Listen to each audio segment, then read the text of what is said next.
Hello student, अध्याय 4 आंकड़ों का प्रस्तुतिकरण। आज का हमारा टॉपिक है बारंबारता आरेख। इसमें हम सबसे पहले आयतचित्र पढ़ेंगे। आयतचित्र बनाने के लिए हमें एक सारणी दी गई है। ये जो सारणी है, आप ये देखेंगे कि इसमें जो निम्न सीमा है, इसमें दैनिक मजदूरी दी गई है और मजदूरों की संख्या, जो मजदूरों की संख्या है वो उसकी बारंबारता है।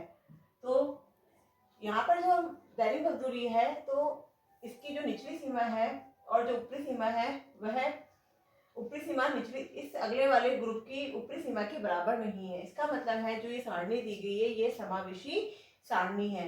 तो कभी भी समावेशी सारणी में क्वेश्चन सॉल्व नहीं होता। तो इसके लिए सबसे पहले हमको इसे अपवर्ती सारणी में बदलना पड़ेगा। तो अपवर्ती सारणी में बदलने के लिए मैंने आपको पहले भी बताया था कि आपको क्या करना है कि जो ये अंतर है, इस अंतर का आधा, पहले इसे अंतर कर लेना है। तो अंतर आता है इसका 1, इस अंतर का आधा करना है। आधा करने के बाद हमारे पास आएगा 0.5।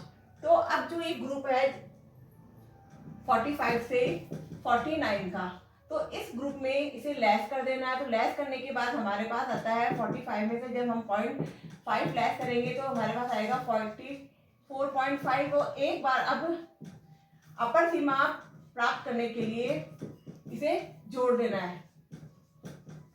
तो इस तरीके से जो ये श्रेणी समावेशी है अपवर्जी में बदल जाएगी और अपवर्जित श्रेणी में बदलने के बाद ही हम इसे हमारे जो भी आंकड़े हैं, इन आंकड़ों को हम जो भी चित्र बनाना है उसमें काम में लेंगे, या फिर आगे जो बहुलक वगैरह है उनमें भी हम काम में लेंगे। इसी तरह जैसे अगला ग्रुप है 50 से 54, तो इस वाले ग्रुप की जो अब ये जो है ये ग्रुप बन जाएगा 45.4 से 49.5। इस वाले ग्रुप की जो अपर लिमिट है अगले वाले ग्रुप की लोअर लिमिट होगी। फिर हमें इसके लिए भी यही करना है कि 54 है तो अपर सीमा प्राप्त करने के लिए हमें क्या करना है, इसमें 0.5 को ऐड कर देना है। तो 0.5 ऐड करते ये हो जाता है 54.5। इस तरीके से हम क्या कर लेंगे, सारणी बना लेंगे और समावेशी को अपवर्जी में परिवर्तित कर लेंगे। अब हम चेंज करने के बाद यहाँ बारंबारता को दिखाया गया है और यहाँ पर जो है दैनिक मजदूरी जो समूह वर्ग में है वो दिखाई गई है। तो मैंने सभी मजदूरी को पहले से लिख लिया और हम देखेंगे कि जो सबसे ज्यादा बारंबारता है उस बारंबारता तक हम अपने ग्राफ में दिखा लेंगे। हर जो एक जो बॉक्स है मैंने 2 के बराबर ले लिया, 2 मजदूरों के संख्या के बराबर ले लिया है। अब इसको दिखाने के बाद हम देखेंगे कि जो पहला ग्रुप है 44.5 से लेकर 49.5 का, हम इसे कन्वर्ट कर लेंगे। तो इसकी जो बारंबारता है 2 है, तो हम इस के बराबर 2 के बराबर एक आयत चित्र बनाएंगे। इसके बाद जो अगला ग्रुप है वो यहाँ से चालू हो जाएगा, क्योंकि अगले वाले ग्रुप की जो लोअर लिमिट है वह इसके समान है। जो इसकी अपर लिमिट है इससे अगले वाले ग्रुप की लोअर लिमिट है। तो इसके बाद इसकी जो बारंबारता है वह 3 है, तो हम 3 के बराबर, इन दोनों के बीच में जो आएगा वह मान 3 होगा, तो हम 3 के बराबर बनाएंगे ऐसे।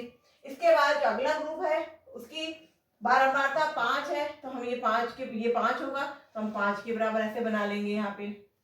इसके बाद जो अगला ग्रुप है उसकी 3 है, तो हम 3 बना लेंगे इस तरीके से।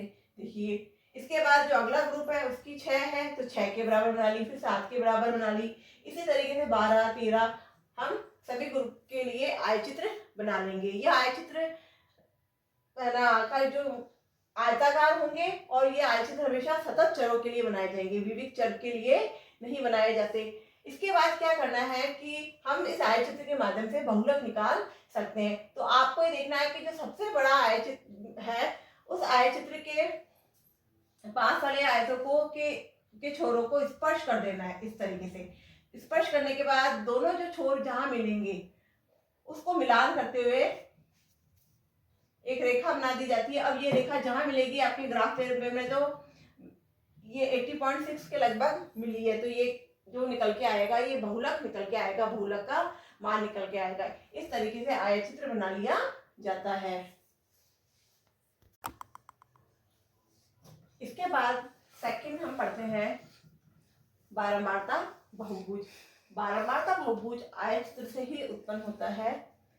इसे आयतचित्र के जो ये बीच के छोर है, ऐसे इन सभी बीच के छोरों को हम क्या करेंगे, आपस में मिला देंगे इस तरीके से।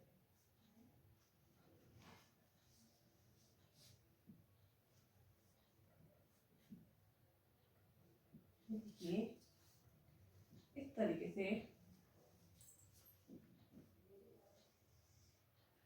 अब इसके बाद जो अंत के बच जाते हैं उन छोरों को इस तरीके से मिला देने के बाद हमें आयतचित्र प्राप्त होता है। तो इस तरीके से आयतचित्र बनाया जाता है, जो ये बारंबारता बहुभुज बनाया जाता है, जो आयतचित्र के माध्यम से बनता है और आयतचित्र के माध्यम से उत्पन्न होता है।